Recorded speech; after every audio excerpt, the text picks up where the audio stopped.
Hello എല്ലാവർക്കും നമസ്കാരം. പുതിയൊരു വീഡിയോയിലേക്ക് സ്വാഗതം. നമുക്കിന്ന് ഈ വീഡിയോയിലൂടെ ബോവൻ മോഡൽ എന്താണെന്ന് മനസ്സിലാക്കാം. നമുക്ക് വീഡിയോയിലേക്ക് കിടക്കാം. ബോവൻ മോഡൽ നമുക്ക് ആദ്യം മോഡൽ എന്താണെന്ന് മനസ്സിലാക്കാം. Bowen model in economics is primarily associated with Howard Bowen. ഇദ്ദേഹമായിട്ടാണ് ഇത് കണക്ട് ചെയ്ത് കിടക്കുന്നത്. ഇദ്ദേഹം എന്ന് പറയുന്നത് an economist known for his work on social responsibility. അതായത് സോഷ്യൽ റെസ്പോൺസിബിലിറ്റി ഉള്ള സാമൂഹിക ഉത്തരവാദിത്വം, അതായത് ഇതിന്മേലുള്ള വർക്കിലാണ് ഇദ്ദേഹം കൂടുതലായിട്ട് അറിയപ്പെടുന്നത്. ഏതിലാണ് ഇദ്ദേഹം ഈ വർക്ക് നടത്തിയത്? In business and income distribution. ഇതിൽ രണ്ടിലാണ്, ബിസിനസ്സിലും ഇൻകം ഡിസ്ട്രിബ്യൂഷനിലുമാണ് ഇദ്ദേഹം ഈ ഒരു സോഷ്യൽ റെസ്പോൺസിബിലിറ്റിയെ കുറിച്ച് പ്രതിപാദിച്ചത്. ഓക്കെ, അതിന്റെ പേരിലാണ് ഇദ്ദേഹം അറിയപ്പെടുന്നത്. His most notable contribution is, അതായത് ഏറ്റവും കൂടുതൽ ശ്രദ്ധിക്കപ്പെട്ടിട്ടുള്ള ഇദ്ദേഹത്തിന്റെ കോൺട്രിബ്യൂഷൻ എന്ന് പറയുന്നത് ബോവൻസ് തിയറി ഓഫ് സോഷ്യൽ റെസ്പോൺസിബിലിറ്റി ആണ്. Okay, which laid the foundation four modern corporate social responsibility, CSR എന്ന് പറയും. അതായത് ഈ മോഡേൺ കോർപ്പറേറ്റ് സോഷ്യൽ റെസ്പോൺസിബിലിറ്റിക്ക് അടിസ്ഥാനം ഇട്ടുകൊടുത്തത് ഇദ്ദേഹത്തിന്റെ ഈ തിയറിയാണ്, തിയറി ഓഫ് സോഷ്യൽ റെസ്പോൺസിബിലിറ്റി ആണ്. ഇനി നമുക്ക് ഇതിന്റെ കീ കോൺസെപ്റ്റ്സ് നോക്കാം. Key concepts of Bowen's economic model. ഒന്നാമത് കോർപ്പറേറ്റ് സോഷ്യൽ റെസ്പോൺസിബിലിറ്റി ആണ്. എന്ന് പറയുന്നത് Bowen argued that businesses have a responsibility not just to generate profit, അതായത് ലാഭം ഉണ്ടാക്കി അവരുടെ കീശ വീർപ്പിക്കുക മാത്രമല്ല, അവർക്ക് ചില ഉത്തരവാദിത്തങ്ങൾ കൂടി ഉണ്ട് അവർക്ക്, ബിസിനസ്സുകൾക്ക്. എന്താണ്? But also to contribute to society's wellbeing, സൊസൈറ്റിയുടെ വെൽബീയിങ്ങിന് വേണ്ടിയിട്ട് കോൺട്രിബ്യൂട്ട് ചെയ്യുകയും വേണം. സൊസൈറ്റിയുടെ ക്ഷേമത്തിന് വേണ്ടിയിട്ടും കൂടെ കുറച്ച് കോൺട്രിബ്യൂട്ട് ചെയ്യണം. അതാണ് ഈ CSR എന്ന് പറയുന്നത്.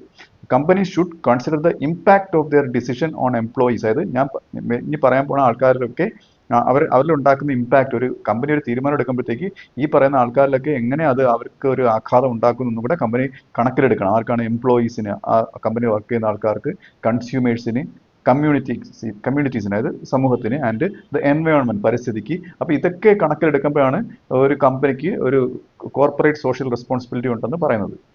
അടുത്തത് income distribution and economic welfare. അതായത് ഇൻകം ഡിസ്ട്രിബ്യൂഷനിലൂടെ ഒരു സാമ്പത്തികമായിട്ടുള്ള ഒരു ക്ഷേമം ഉറപ്പുവരുന്നത്. അതായത് ഇക്വിറ്റബിൾ ഡിസ്ട്രിബ്യൂഷൻ ഇൻകമാണ് ഇവിടെ ഉദ്ദേശിച്ചത്. ഇക്വിറ്റബിൾ ഡിസ്ട്രിബ്യൂഷൻ വെച്ചാൽ ഇപ്പം പണക്കാരന്റെ കയ്യിൽ നിന്ന് കൂടുതൽ ടാക്സിന്റെ രൂപത്തിൽ കളക്ട് ചെയ്തിട്ട് അത് സബ്സിഡി ആയിട്ടോ അല്ലെങ്കിൽ മറ്റ് ആനുകൂല്യങ്ങളായിട്ടോ അല്ലെങ്കിൽ മറ്റ് മെറിറ്റ് ഗുഡുകളായിട്ടോ, അല്ലെങ്കിൽ എഡ്യൂക്കേഷൻ, ഹെൽത്ത് കെയർ പോലുള്ള മെറിറ്റ് ഗുഡുകളായിട്ടോ പാവപ്പെട്ടവന് കൊടുക്കുന്ന അതാണ് ഒരു ഡിസ്ട്രിബ്യൂഷനിൽ വരുന്നത്, ഇൻകം ഡിസ്ട്രിബ്യൂഷൻ വരുന്നത്. അപ്പോൾ ഇതാണ് അടുത്ത പ്രത്യേകത എന്ന് പറയുന്നത്.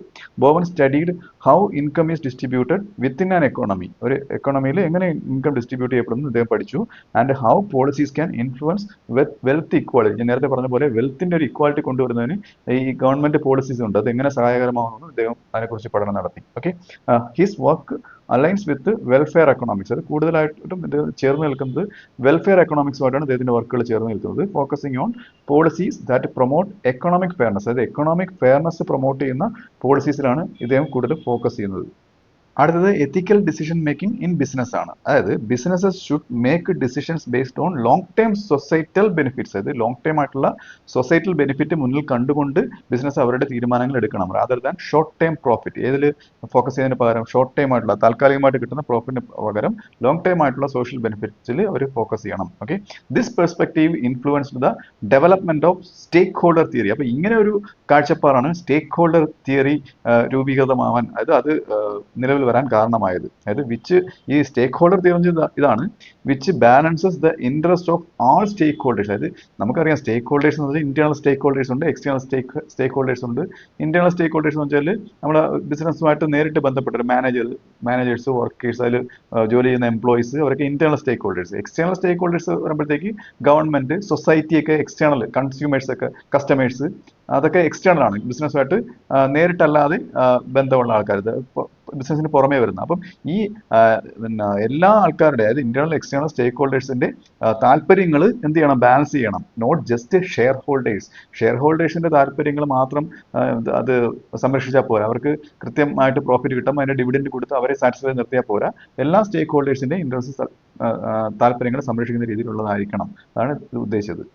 ഇനി നമുക്ക് ഇതുമായിട്ട് ബന്ധപ്പെട്ട് വരുന്ന ഒരു ഡയഗ്രാം പരിശോധിക്കാം. ഈ ഡയഗ്രാം ഇത് കാണിക്കുന്നത് ട്രേഡ് ഓഫ് ആണ്, ട്രേഡ് ഓഫ് ബിറ്റ്വീൻ സോഷ്യൽ ഗുഡ്സും പ്രൈവറ്റ് ഗുഡ്സും. അതായത് സോഷ്യൽ ഗുഡ്സും പ്രൈവറ്റ് ഗുഡും തമ്മിൽ ട്രേഡ് ഓഫ് എന്ന് പറഞ്ഞാൽ ഒന്ന് കൂടുതൽ കിട്ടുമ്പോഴത്തേക്കും മറ്റേത് കുറയുന്ന, ഇത് ഒന്ന് മറ്റൊന്നിനെ എങ്ങനെ ബാധിക്കുന്നുള്ളത്, ആ ട്രേഡ് ഓഫ് ആണ് ഈ ഡയഗ്രാം കാണിക്കുന്നത്. ഇനി നമുക്ക് ഇതിന്റെ ആക്സിസുകൾ മനസ്സിലാക്കാം. ഇതിൽ ആദ്യം ഹൊറിസോണ്ടൽ ആക്സിസ്, എക്സ് ആക്സിസ് നോക്കാം. അതിൽ രണ്ട് കാര്യങ്ങൾ കാണിച്ചിട്ടുണ്ട്. ഇതിൽ കാണിക്കുന്നത് quantity of social goods, left സൈഡിൽ ക്വാണ്ടിറ്റി ഓഫ് സോഷ്യൽ ഗുഡ്സും റൈറ്റ് സൈഡിൽ ക്വാണ്ടിറ്റി ഓഫ് പ്രൈവറ്റ് ഗുഡും ആണ് കാണിക്കുന്നത്. ഓക്കെ, ഇനി വെർട്ടിക്കൽ ആക്സിൽ, വൈ ആക്സിൽ എന്താണ് കാണിക്കുന്നത്? പ്രൈസ് ഓഫ് സോഷ്യൽ ഗുഡ്സും പിന്നെ അത് ഇട സൈഡിൽ ഓക്കെ സോഷ്യൽ ഗുഡ്സിന്റെ പ്രൈസ്, വലേ സൈഡിൽ പ്രൈസ് ഓഫ് പ്രൈവറ്റ് ഗുഡ്സും. ഇത്രയാണ് ഈ ആക്സിൽ കാണിക്കുന്നത്. ഇനി നമുക്ക് ഇതിലെ കർവുകൾ നോക്കാം. ഇതിൽ നമുക്ക് ഒരു പച്ച കളറിലും ഒരു റെഡ് കളറിലും കാണിക്കുന്ന രണ്ട് കർവുകൾ A, B എന്ന് കൊടുത്തിട്ടുണ്ട്. ഓക്കെ, ഈ രണ്ട് കർവുകൾ എന്ന് വെച്ചാൽ ഡിമാൻഡ് കർവ് ആണ്. Demand curve four social goods ആണ്. സോഷ്യൽ ഗുഡ്സിന്റെ ഡിമാൻഡ് കർവുകളാണ് ഇത് കാണിക്കുന്നത്. ഓക്കെ, ഇത് ലേബൽ ചെയ്തിരിക്കുന്ന A, B ഒന്നുമാണ്. ഇത് റെപ്രസെന്റ് ചെയ്യുന്നത് demand of 2 individual or groups ആണ്. അത് രണ്ട് ഇൻഡിവിജ്വൽ അല്ലെങ്കിൽ ഗ്രൂപ്പിന്റെ ഡിമാൻഡാണ്. എന്തിനു വേണ്ടിയുള്ള ഡിമാൻഡ്? സോഷ്യൽ ഗുഡിന് വേണ്ടിയിട്ടുള്ള രണ്ട് ഇൻഡിവിജ്വൽസിന്റെ ഡിമാൻഡാണ് ഈ എയും ബിയും സൂചിപ്പിക്കുന്നത്. ഇനി നമുക്ക് ഇതിന് തൊട്ട് മുകളിലായിട്ട് A+B എന്നൊരു കർവ് കാണാം. ഇതും ഡിമാൻഡ് കർവ് തന്നെയാണ്. അതായത് ഈ രണ്ട് ഇൻഡിവിജ്വൽസിന്റെയും സോഷ്യൽ ഗുഡ്സിനുള്ള ഡിമാൻഡ് കർവുകൾ ആഡ് ചെയ്യുമ്പോഴത്തേക്ക് കിട്ടുന്ന ആ ഒരു ഡിമാൻഡ് ആഡ് ചെയ്യുമ്പോൾ കിട്ടുന്ന ഒരു കമ്പൈൻ ഡിമാൻഡ് ആണ് ആ കർവ് എന്ന് പറയുന്നത്. ഇനി നമുക്ക് മറ്റൊരു കർവ് കാണാം, A*+B* എന്നുള്ള കർവ്. ഓക്കെ, ഇത് റെപ്രസെന്റ് ചെയ്യുന്നത് ടോട്ടൽ പ്രൈസ് ആണ്. ടോട്ടൽ പ്രൈസ് അല്ലെങ്കിൽ cost. Okay, combining both social and private good. രണ്ട് സോഷ്യൽ ഗുഡിന്റെയും പ്രൈവറ്റ് ഗുഡിന്റെയും കൂടെ ആ ഒരു കോസ്റ്റ് അല്ലെങ്കിൽ ആ ഒരു പ്രൈസ് കമ്പൈൻ ചെയ്തുകൊണ്ട് കാണിക്കുന്ന ആ കർവ് ആണത്. ഇത് റിഫ്ലക്ട് ചെയ്യുന്നത് ഒരു പോയിന്റ് ആണ്. പോയിന്റ് ഓഫ് ഇക്വിലിബ്രിയം ഇത് കാണിക്കുന്നുണ്ട്.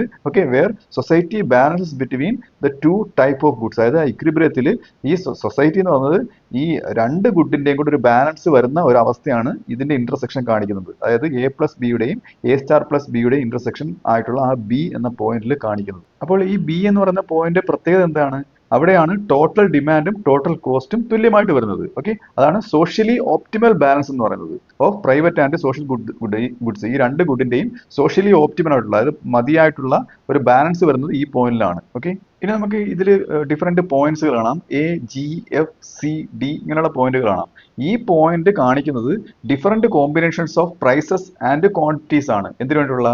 Four social and private goods. Social and private ഗുഡ്സിന് വേണ്ടിയിട്ടുള്ള ഡിഫറെന്റ് ആയിട്ടുള്ള കോമ്പിനേഷൻസ് ആണ്. ഓക്കെ, കോമ്പിനേഷൻസ് ഓഫ് പ്രൈസസ് ആണ് ഇത് കാണിക്കുന്നത്. ഓക്കെ, അതായത് ടിപ്പിക്കലി ഇപ്പോൾ ഒരു ഉദാഹരണം പറയുകയാണെന്നുണ്ടെങ്കിൽ ഈ ഇക്വിലിബ്രിയം പോയിന്റിന് ബിലോ ആയിട്ടുള്ള ഒരു പോയിന്റ് ആണ് D ഫോർ ഡോൾ. ഓക്കെ, ഇത് കാണിക്കുന്നത്, ഇത് ഇൻഡിക്കേറ്റ് ചെയ്യുന്നത് under provision of social goods ആണ്. ഓക്കെ, അപ്പൊ ഇതിന് മുകളിലോട്ട് പോയി കഴിഞ്ഞാൽ ഓവർ പ്രൊവിഷൻ ആവും.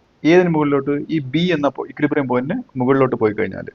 ഇനി നമുക്ക് ഈ മോഡൽ എക്കണോമിക്സിൽ ഉണ്ടാക്കിയ ഒരു ഇമ്പാക്ട് നോക്കാം. Impact of Bowen's model on economics. അതിൽ ഒന്നാമത്തത് laid the foundation for CSR. ഞാൻ നേരത്തെ പറഞ്ഞില്ലേ, കോർപ്പറേറ്റ് സോഷ്യൽ റെസ്പോൺസിബിലിറ്റി. അപ്പം ഈ CSR പ്രിൻസിപ്പിൾസിന് ഒരു അടിസ്ഥാനം ഇട്ട് കൊടുത്തു. That companies follow today.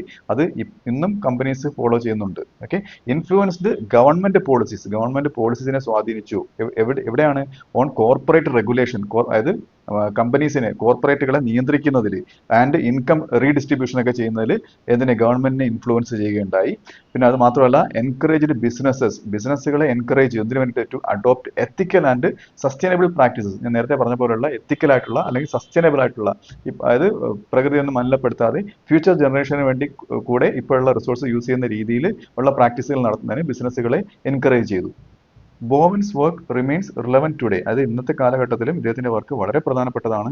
Especially as businesses face increasing pressure to be socially responsible. അതായത് ബിസിനസ്സുകൾ സോഷ്യലി റെസ്പോൺസിബിൾ ആവാൻ വേണ്ടിയിട്ട് പ്രഷർ ഗ്രൂപ്പുകളുടെയൊക്കെ ആ ഒരു, അത് സൊസൈറ്റിയുടെ പ്രഷർ നേരിട്ടുകൊണ്ടിരിക്കുകയാണ്. അതോടൊപ്പം തന്നെ അവർക്ക് പ്രോഫിറ്റും ബാലൻസ് ചെയ്തുകൊണ്ട് പോകണം.